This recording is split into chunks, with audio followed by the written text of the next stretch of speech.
ይህ የምትመለከቱት ቤተክርስቲያን በሶማሌ ክልል በጅጅጋ ከተማ የሚገኝ ሲሆን በተደራጁ አካላት ጥቃት ደርሶበት ሙሉ በሙሉ ቤተክርስቲያኗ ወድማለች።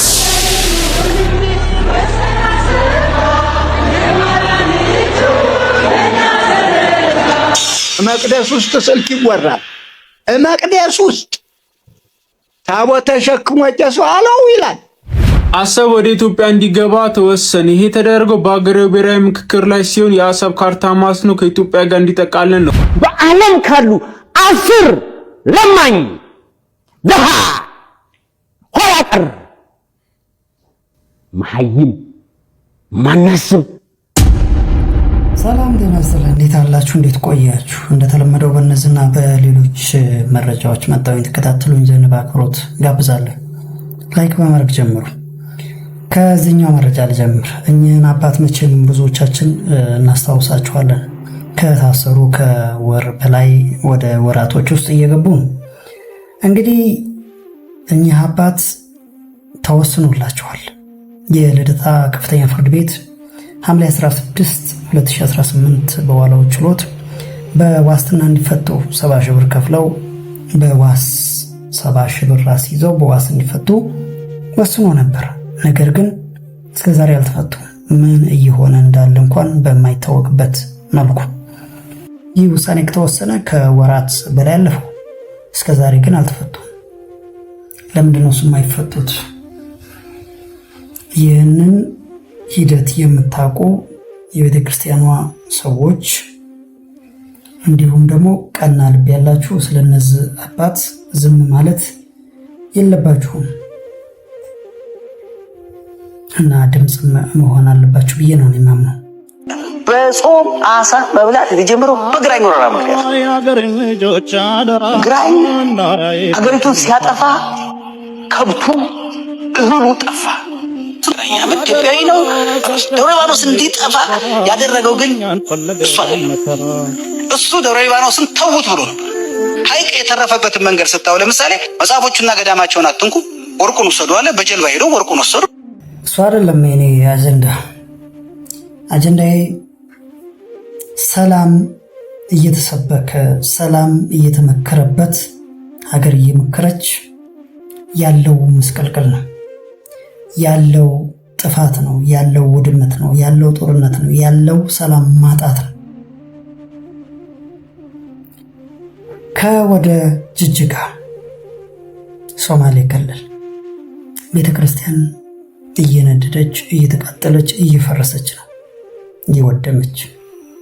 በእርግጥ ሶማሌ የመጀመሪያው ቤተክርስቲያን ጥቃትና ብዙ ካህናት ምዕመናን ጥቃት የደረሰባቸው ቤተክርስቲያን የፈረሰበት የተቃጠለችበት ቦታ እንደሆነ እናስታውሳለን። ሩቅ አይደለም፣ ቅርብ ነው። ስለዚህ ያንኛውን ሊደገም ተፈልጎ ነው ወይስ ምንድነው ነው አሁን ጥያቄ። ለማንኛውም ዜናውን እጅግ ያሳዝናል። ቤተክርስቲያን በደረሰባት ጥቃት ሙሉ በሙሉ ወድማለች። ይህ ቪዲዮ አቅም እንዲኖረው ሼርና ሪፖስት እያደረጋችሁ ይህ የምትመለከቱት ቤተክርስቲያን በሶማሌ ክልል በጅጅጋ ከተማ የሚገኝ ሲሆን በተደራጁ አካላት ጥቃት ደርሶበት ሙሉ በሙሉ ቤተክርስቲያኗ ወድማለች። ታዲያ የሶማሌ ሀገረ ስብከት እንደገለጸው ከሆነ ይህ ተግባር ሊደገም አይገባም። የህግ አካላት ህግ ማስከበር አለባቸው።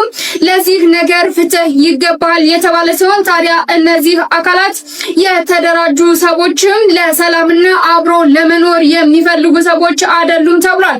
ታዲያ ይህ ቪዲዮ ለሚመለከተው አካል እንዲደርስና ፍትህ እንዲሰፍን ለሁሉም ሰው ሼር፣ ፎሎ፣ ሪፖስት እያደረገ ስለዚህ ሀገሪቱ አሸንፋለች፣ ሀገሪቱ መክራለች የተባለ ባለበት ሁኔታ ይህ ነገር እየሆነ ነው። በተለይ ሶማሌ ጅጅጋ የመጀመሪያ ሀገረ ስብከቱ ለዚህ ከክልሉ መንግስት የሚሆን ከሌላ ማብራሪያ ወይንም ደግሞ ምን እየሆነ እንዳለ መግለጫ ሊሰጥ የተገባ ነው። እንግዲህ ዞሮ ዞሮ በባሌም በቦሌም ቤተክርስቲያን ብዙ መከራ እየደረሰባት ነው። አገር ግን መከራ ጨርሳለች።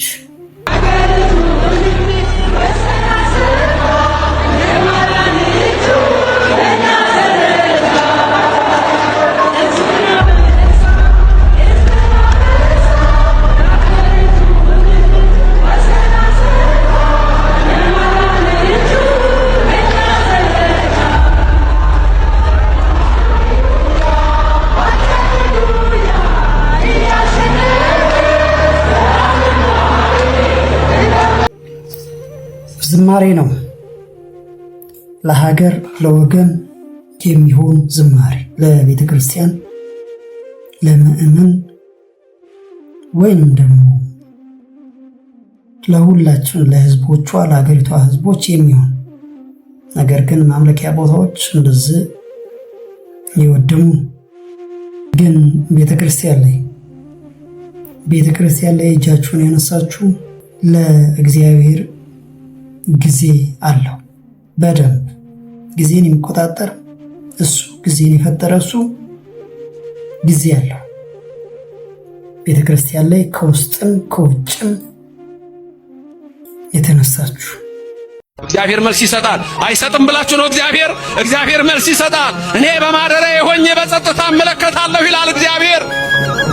እግዚአብሔር እኮ ይመለከታል። አይመስላቸውም እንጂ ብዙዎች በስልጣን ላይ ሲወጡ አይመስላቸው፣ ገንዘብ ሲያገኙ አይመስላቸው፣ ዝና ሲኖራቸው አይመስላቸው።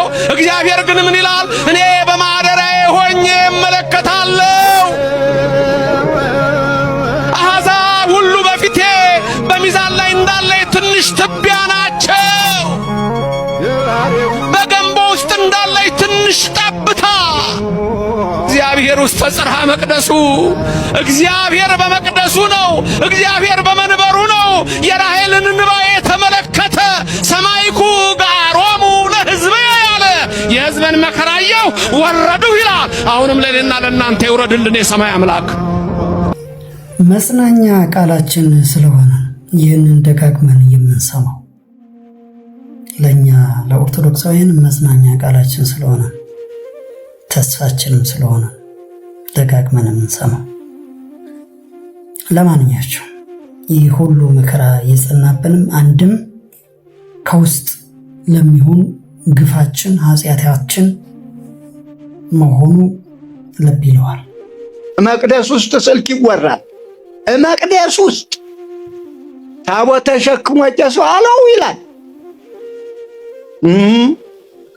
እስቂያለሽ? ያንቺ አባት እኮ ነው እንዲህ የሚጃጃለው።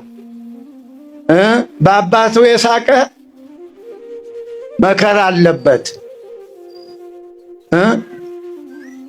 የሎጥን ልጆቹ እና ዘመዶች አማራጭ የሌለው ነገር እግዚአብሔር ጋር መኖር ነው። ህዝቡ ወንጌል ሲማር ራሱን ያህል ምን እያረኩ ነው? በምን ነው እንትን እምለው? በራሱ ሃይማኖት እኮ ነው ዛሬ ህዝቡ የሚጫወት። የጎረምሳው የገረዶቹ በራሳቸው ሃይማኖት። የውጩማ ግድ የለም እኮ የውጩ እንደ 3 ደቂቅ መቋቋም ይቻላል። የውስጥ መከራ ግን እንዴት አድርጎ ወጣቱ ብቻ አይደለም ከውስጥ ያሉቱ እንዳሉት አባቶች፣ ካህናት፣ ከላይ ያሉት አመራሮችም የቤተ ክህነቷ አላስፈላጊ ነገሮችን ወይንም ደግሞ ያልተገቡ ባህታውያን አንባዮችን በባህታቸው መወሰን ሲገባቸው በከተማ ላይ ፈቅደው የስልጣን ሽሚያ ላይ ተቋርሰው የሚገሰጹትን ሳይገስጹ ዝም ያሉ እንዳዩ ያላዩ ሆነው ያለፉት ብዙ ነው። ለማንኛቸውም ግን እኚህን አባት እንዲህ ይሏቸዋል። እኚህ መምህር አባታችን አባ አንሳር ለሚሉት እውነት የለው። አባታችን አባ መስቴማ ቢሉ ጥሩ ነው አይደለም? አዎ አባ መስቴማ ነው ስሙ ከዚህ በኋላ። እሺ እንዴት ዋላችሁ? ንስሐ እስከሚገባ ቀን ድረስ ስሙ ማን ነው? አባ መስቴማ ነው። አዎ ዮሐንስ አይደለም ስሙ። ወደ እስቲ ሀገሪቱ ደግሞ ጠቅላላ ሁኔታ እንግባ። ከዚህኛው ወጣ ብለን ወደ ሀገሪቱ ደግሞ መቸምዙቹ ሀገር ላይ ነው ማጠንጠን ያለብን። ዞሮ ዞሮ መቀበሪያችን ስለሆነች እንግዲህ ዛሬ ላይ የሰማነው ከሞላ ጎደል ደስ ይላል። ህዝባችን መቼም ወደ ውጭ ሀገር ለጤናው ምክንያት ሆኖ ውጭ ሀገር ሄዶ ይታከማል። ብዙ ወጪ አውጥቶ ያ የሕክምና እንግልት እንዲቀርለት በ3 ቢሊዮን ብር የተገነባ የምስራቅ አፍሪካ የጤና ቱሪዝም ማዕከል ለማድረግ አገሪቷን እጅግ ግዙፍ የሕክምና ማዕከል ደስ ይላል። እውነቱን ለመናገር ደስ ይላል። ሊበረታታ ይገባል እንዲህ አይነት ስራ። ምክንያቱም በሕክምና ምክንያት ብዙ አንዴ ወደ ህንድ፣ አንዴ ወደ ቻይና፣ አንዴ ወደ ቱርክ የሚሰቃይ ብዙ ምዕመን ብዙ ህዝባችን ስላለ ነው። አንዴ በእርዳታ አንዴ በራስ ንብረት በራስ ወጪ ብቻ ብዙ ነው። ለማንኛቸውም ደግሞ ይሄኛው ደግሞ የአሰብን ጉዳይ እንደዚህ ይዘግበዋል።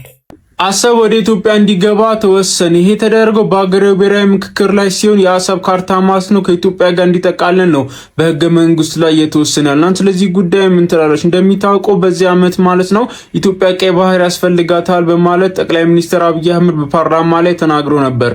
ዛሬ ደግሞ እንደተሰማው መረጃ ከሆነ ማለት ነው በአገራዊ ብሔራዊ ምክክር ላይ አሰብ ካርታ ወደ ኢትዮጵያ ህገ መንግስቱ ላይ እንዲገባ ነው ውሳኔ የተላለፈው። እናንተ ስለዚህ ጉዳይ ምን ትላላችሁ? የአሰብ ካርታ ኢትዮጵያ ካርታ ላይ መጠቃለል ብላችሁ ታስባላችሁ? አስተያየታችሁን ኮሜንት መስጫው ላይ አስቀምጡልኝ። እንዲሁም እዚህ መረጃ እንደርሳችሁ አካውንቱን ፎሎ ማድረጋችሁን አትርሱ።